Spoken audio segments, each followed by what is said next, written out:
Sorry about that little hiccup. I ran out of space and the video stopped, but I was done on that last point, so let's go on. The next thing that Officer Johnson says is that edibles lack consistency. Well, minor fluctuations that do not risk or don't increase risk of harm or decrease medical value or sort of that's a minor issue that the industry is working out currently, so very little fear there. Anyway, next point. He says that there are societal impacts from marijuana, and of course, he's implying that there are car wrecks and broken families and these sorts of, drug user negatively impacting the society around him sorts of things, but that has not been observed. What we do see, let me tell you about some societal harms, some societal impacts, okay? And these are impacts that are due to prohibition, and they are going on right now. Right now, we have families broken, people imprisoned, property seized, jobs are lost, education's denied, people are alienated, trust in law enforcement drops. I mean, when they lie to you about the harms of this drug or this flower, and you learn that, you wind up not trusting them. And then when they try to take your property over a God-given herb, you tend to not trust them so much. It's a sad and slippery slope that they shouldn't be going down. More people die if legal drug overdoses or of legal drug overdoses and suicides, and more still are addicted to deadly medications that they wouldn't have to take. I mean, those are societal impacts. Anyway, he says he doesn't agree with scare tactics, which is funny considering everything that he said, because it's almost exclusively fear-mongering throughout. But he believes that the best consequential science project is going on south of the border.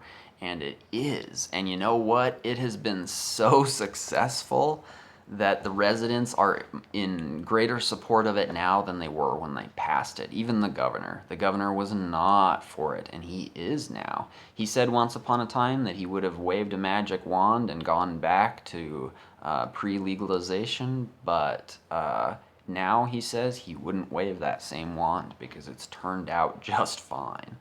So the consequence of this science project has been positive, and they are happy with it, the people who are experiencing it, and there are many in this state who want it too. Again, we're just talking about rec there, and here we're only talking about medical and industrial, which is a different beast. Now, Officer Johnson says that there's no money in it, referring to cannabis. And again, here he's referring to the recreational cannabis, which we're not talking about, but since he is, that's what I'm going to reference. Now, he's wrong. They made so much money in Colorado that they had to give some back to the taxpayers. Not only that, they had to give the sellers a tax holiday because they were making too much money. They made more in taxing cannabis than they did taxing alcohol last year. I mean, we're talking 70 million from cannabis taxes versus the 42 million that they got from alcohol taxes. To say there's no money in it is absolutely wrong. I mean, unless you think 70 million isn't a lot of money. That's a lot of money. That's a lot of money. Whew. Let's see. Oh yeah, he says that. Well, this doesn't even include the decrease in costs of enforcement and prosecution and incarceration. I mean, there is so much lost productivity when somebody gets busted for having a bag in their car, and they have to go to court, and they have to pay their fine, and maybe they have to go to jail, and maybe they have to lose their job, and they can no longer get educated. Those are serious financial burdens on the individual and the state that are completely unnecessary. But anyway, he believes that the money is going only to education and regulation, and that there's no net. And I would say that if all of the money being made to it was going toward regulation and education, that would still be an amazing net gain. No people going to prison, but people being educated instead. I mean, that sounds way better than all the negatives that I listed earlier. So, even if that was the case, I would think that would be still a benefit, but that's not all there is, because there is a lot of money, plenty earmarked for schools, and they're doing some research with some of it, and yeah, I mean, I think it's great. And Officer Johnson said that Governor Hickenlooper is against it, and he must be going off of the old information, the original interviews that were done at the time that the legalization was passed, because he was against it then, but he's not anymore. In fact, he recently came out in an interview, and he praised the project's success, the money that they've made, and the lack of problems that they have had instituting this change. So he thinks it's a good idea. Now, Officer Johnson again says that the Haida report is not opinion. He says it's based on facts. Yeah, it's based on facts, but when you take those facts out of contexts and you apply them inappropriately, and you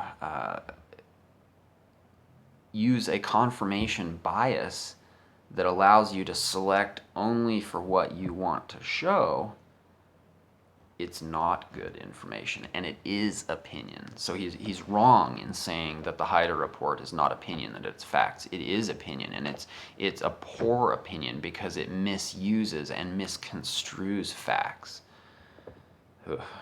That gets me fired up, so I'll keep going. Now, there's a complaint by Officer Johnson that we are not able to know the level of marijuana intoxication. Now, there's a good reason for this. You're not able to judge a level of intoxication because impairment doesn't exist. And when you judge intoxication based on impairment, like we do with alcohol, which is appropriate, because when you get beyond a certain level of alcohol in your blood, you are impaired, whether you think so or not. See, it doesn't work that way for cannabis, as is borne out by the various studies, including the national studies. If there's no impairment, how do you judge intoxication? Intoxication and impairment are nearly synonymous, and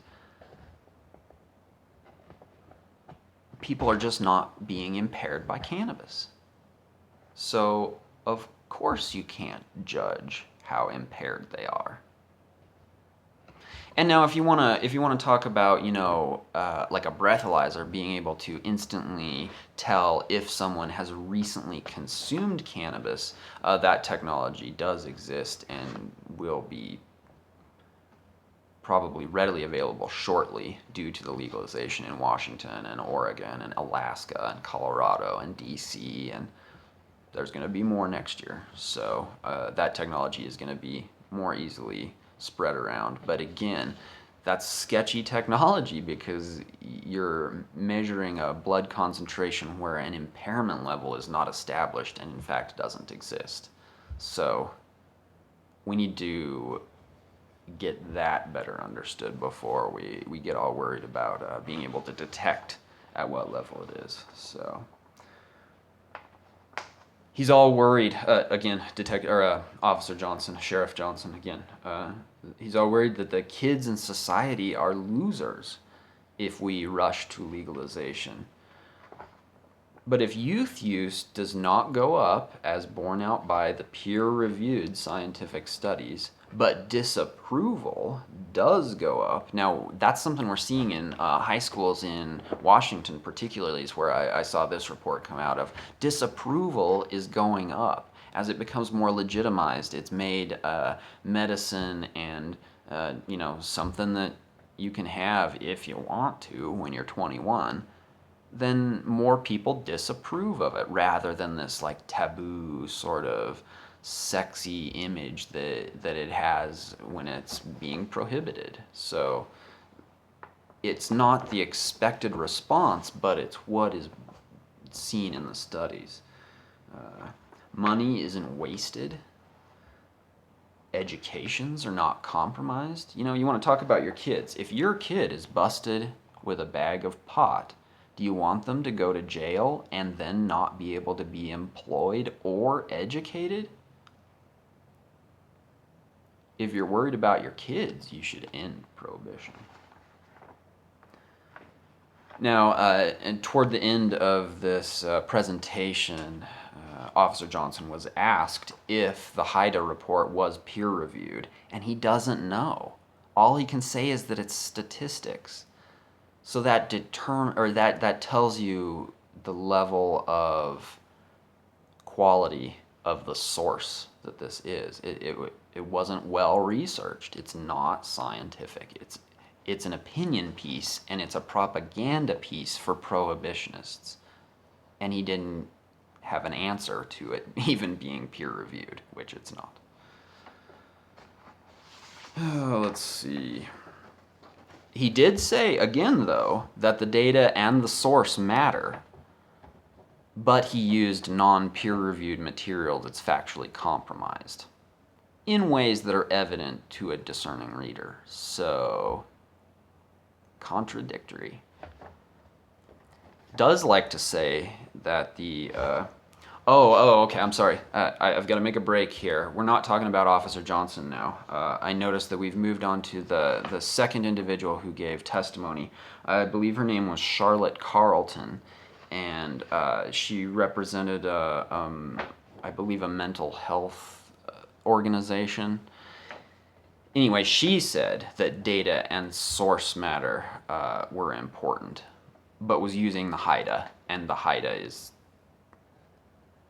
it wouldn't be used by people who were actually looking for a good source, because it so poorly handles the data that, as I testified to the committee, if I had ever handed in the HIDA as a report of my own during my education at any point, I mean undergrad or graduate work, if I had ever handed it in, it would have failed me, or out of concern, the professor would have handed it back and said, redo this.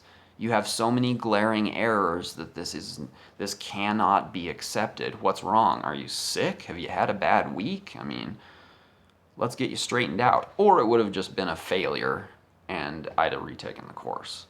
So I agree, data and source matter are vitally important. That's why the HIDA is so bad. Says that, but she believes that the HIDA is the most useful source. Well, it's useful for prohibitionists who prefer biased information.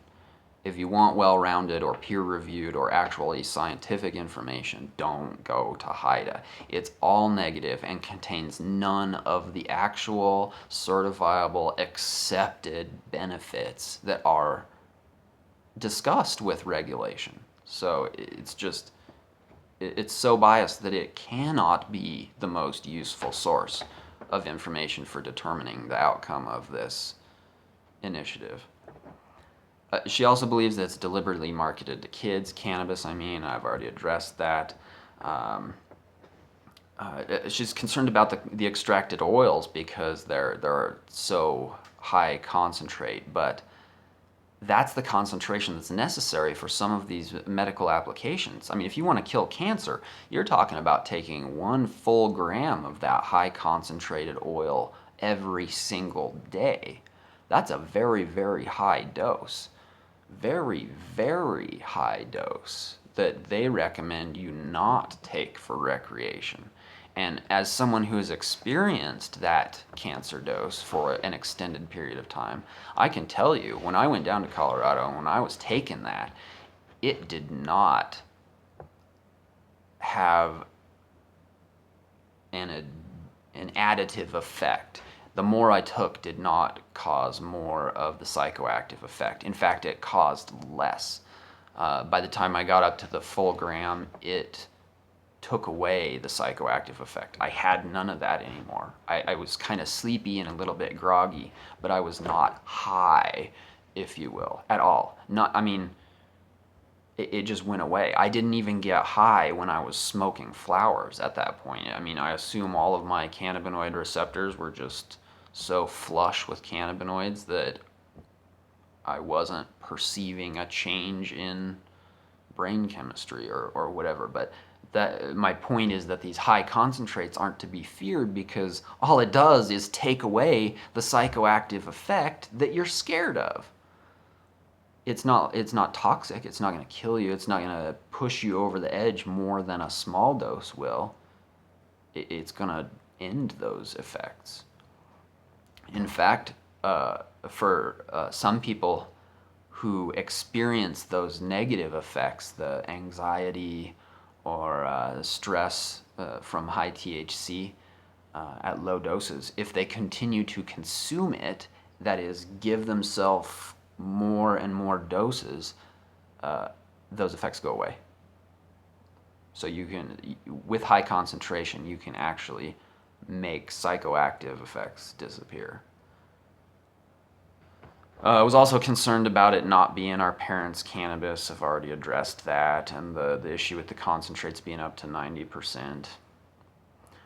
Also addressed that. Now, okay, she brings up a good point, because she's all up in arms that almost 1 in 5, almost 20%, so under 20, but almost 20% of drivers who were tested in fatal crashes in Colorado tested positive for cannabinoids.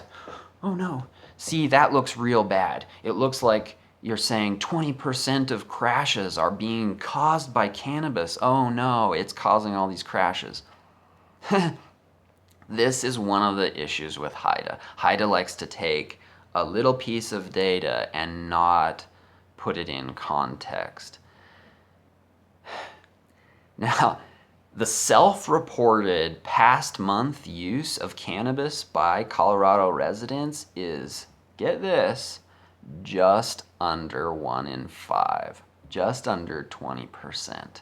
So, if you expect about 20% of the population to have cannabis in their system from having consumed it over the last 30 days, you would also expect about 20% of accidents. I'm talking accidents, not caused by anybody, but just random accidents. You would expect about the same proportion as in the population to show up in that. And you do. So to say, oh no, 1 in 5 fatalities had cannabinoids in their system, it's a total red herring, because about 1 in 5 of everybody in Colorado has cannabinoids. That is exocannabinoids, not endocannabinoids. Everybody has endocannabinoids in their system. But about 20% of all of the Colorado residents have exocannabinoids in their system. So it's what you'd expect. It's not a point of fear. In fact, what you should see, if cannabis was causing accidents, you would see an increase in fatalities, an increase in accidents, and the proportion of accidents where people have cannabis in their blood would be much higher than the average of the general population. But that's not it. It's almost equal. So that's expected, not a fear. Now, this was an interesting point that she made. So in doing the math, in calculating out the number of milligrams of THC from a single ounce of marijuana, she came up with 1 ounce of marijuana producing 347 to 413 edibles of 10 milligram strength. 350 to 400 edibles from 1 ounce? Wow. I think if you smoked it all, I don't think you could get 350 to 400 inhalations from 1 ounce. In fact, the standard practice is to take 1 ounce of plant material, or 1 ounce of buds, or trim, or just, flowers, whatever cannabis containing plant material you have. 1 ounce of flour, 1 pound of butter, and you extract that ounce into that pound, and then you make one recipe. So maybe 3 dozen cookies, or maybe a pound cake, and that's just one recipe. And I mean, when you're making cookies like that, it's been my experience that maybe 2 to 3 of those would be a medical dose. So this shorthand math of coming up with 350 to 400 edibles just doesn't bear out in application. I mean, a pound cake, you make 1 pound cake from 1 ounce of plant material, and if you're a medical user, that's only going to last you a week. So it certainly isn't making you hundreds of doses. I mean, there's a serious breakdown in understanding here, because that's just not the case. I mean, you might be able to make that many edible doses out of an ounce of extracted oil, but a tenth or less of that as far as effective dose. And maybe some of the THC that's calculated in the flowers is lost in the cooking process, and so the actual active dose is lower. I don't know what the actual difference is here, but an ounce of plant material does not produce 350 edibles. It just doesn't. I mean, that's crazy. It's not practical. And at that point, we can come to an end of Miss Carlton's testimony. Next, the committee brought up Sergeant McCaslin from the Powell PD, and I really kind of feel like bringing this individual up was kind of shameless.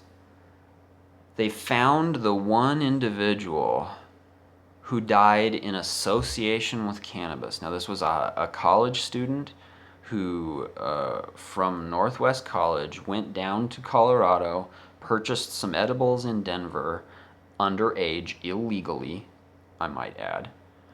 So he's underage, illegally gets some edibles in Colorado, eats, we don't really know how much, but some in edibles, then has some sort of break and jumps out of a building and kills himself. Now, this is a tragic event. It's so sad when anybody dies, especially by their own hand. But to trot this one death out as a reason not to allow this medicine for people in the state is so wrong. It requires the assumption of knowing what was going on in his head. In fact, the This police officer, let's see. Okay, he testified that the young man, he bought edible cookies over spring break and that each cookie had 6.5 servings. He ate all of the cookie a half an hour or so after eating a single dose, so apparently he ate approximately 65 milligrams of THC if you're talking about a 10 milligram dose, and him eating 6.5 servings. Okay, so 65 milligrams of THC. I can tell you, I wouldn't even notice that in an edible. I could consume a 65 milligram edible and go about my day without any psychoactive notion that I had consumed anything. So, sure, maybe he was really sensitive. Maybe he had one heck of an experience off of this, but that's speculation. So anyway, back to this. Ate all of the cookie. Now, he acted erratically and talked to a lamp. Was physically violent. Now, this requires so much speculation. Was he actually speaking to the lamp? Was he speaking to himself in the direction of the lamp? Was he speaking to his friend in the room but looking at the lamp? You see what I'm saying? I mean, they're saying, oh, he was crazy. He ate these cookies and he started talking to inanimate objects and expecting them to respond, when we don't know what he was thinking. And then it drove him over the edge and he killed himself. How about this? I'll make some assumptions too. I'll make the assumption that this poor kid is going through college. He's struggling. He's dealing with depression. He doesn't know what he's going to do in life. He's trying to figure it out.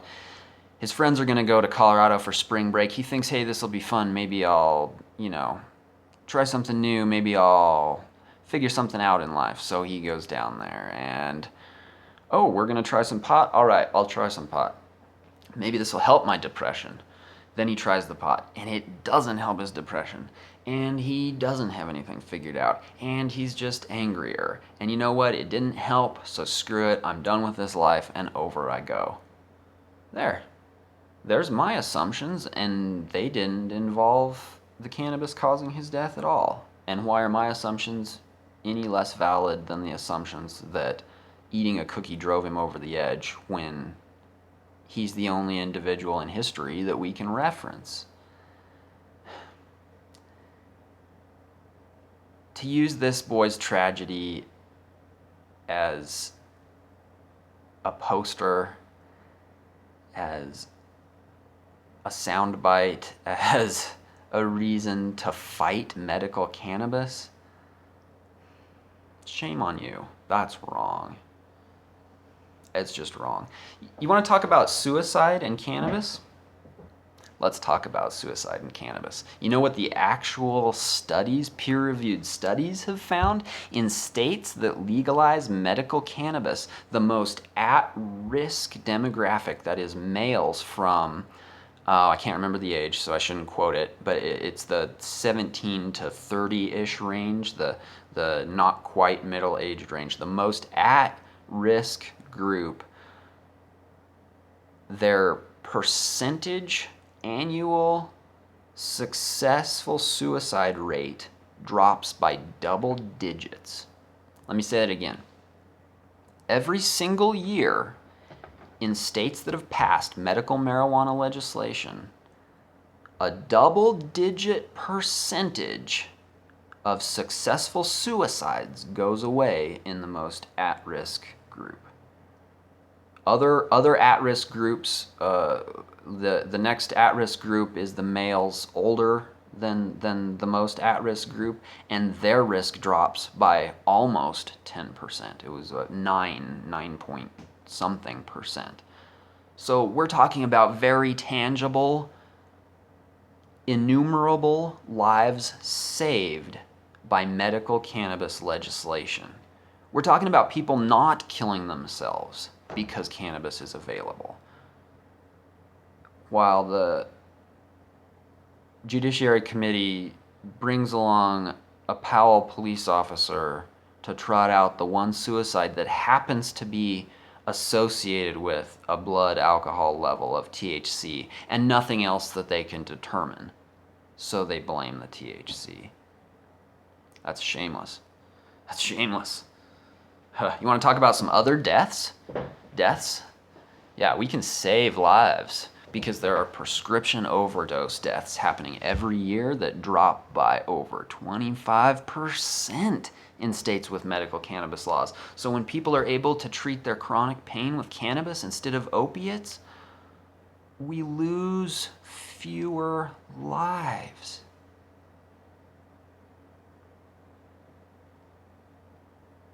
And it's statistically demonstrable and has been done so in peer-reviewed scientific studies. Now, the Officer McCaslin says that we're seeing these things more and more, of course referencing the suicide, as if more and more young people are killing themselves, when, as I said, this is the only reference that we can find, and the actual numbers show that percentages of people do not kill themselves. So this stuff isn't happening more and more. Don't even know what he is seeing. In fact, Governor Hickenlooper references this very instance, and he says, people read about one failure of the system, a tragic accident, and they don't see the context. There are tragic accidents every day, everywhere. Accidental deaths, prescription drug abuse. Over 1,000 people died from that last year. No one cared. But if someone died from overdosing on marijuana, it's the front page of the newspaper. It would serve people better to have a sense of proportion. The sky isn't falling. People thought it was the end of civilization as they know it. It wasn't. That's the governor who used to disagree with cannabis legalization, saying, this one poor kid that killed himself is not representative of cannabis consumers. Couldn't have said it better myself. And now back to Officer McCaslin. He beats the dead horse of today's marijuana not being about like the 70s pot. I've addressed that. And he says that it's 17 to 30% as compared to single digits. And I don't know about that 30. I'm not certain they've passed that in flowers yet. Concentrates get higher, but anyway. So that was the end of his testimony. As I said, he was just there to testify about the one poor kid who killed himself and also happened to have consumed cannabis. Tragic, and it shouldn't have been paraded around as it was, because it was done so inappropriately. Okay, now after this, the Judiciary Committee heard some testimony about edibles, because they were attempting to establish a felony limit of edibles. Now, there's all of this controversy because of all of the quote-unquote cutting agents, the butter, the flour, the sugar, all of these things that are in the baked goods that are not the active ingredient, but of course get weighed when you're weighing an edible for someone's prosecution. Now, as I said earlier, the standard method of creating medibles is to take an ounce of